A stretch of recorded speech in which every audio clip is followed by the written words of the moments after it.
એક વાત કહું, બોલો. આપણી દીકરી જુવાન થઈ ગઈ છે, હવે તે ગોતું જોડે ને. વાત સાચી છે. પણ આપણે 5 જણાને કહેવું પડે ને. હવે આપણે રાહુલભાઈ નતા કહેતા, રાહુલભાઈ ભણી હવે એ કહેતો કે જીએ છે હું છે તો લઈને એમને ફોન કરું. હાલો ભાઈ, આપણે પેલા સંબંધની વાત થઈ હતી ને, દીકરીના સંબંધની વાત તમને જો ને આપણે ભેગા છે ત્યારે વાત થઈ હતી, તો એ કયો ને આપણે જોઈ બતાવવાનું કરો. ભાઈ કેન્દ્રનો ફોન કર્યો ને કીધું છોકરો લીધો તૈયાર છે, તો અમારા લોકો આવે છે, તો આપણે તૈયારી કરો. એ લોકો આવે છે. આવો. આ છોકરો ક્યાં છે? મહેમાન આવે છે. હા.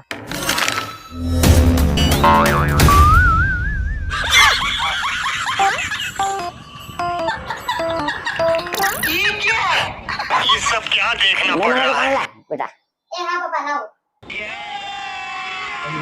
अभी मजा आएगा ना भिड़ो કેમ લાગી દાદા તમને આ? આપણે માંગાની વાત છે, માંગા જાણવાની વાત નથી.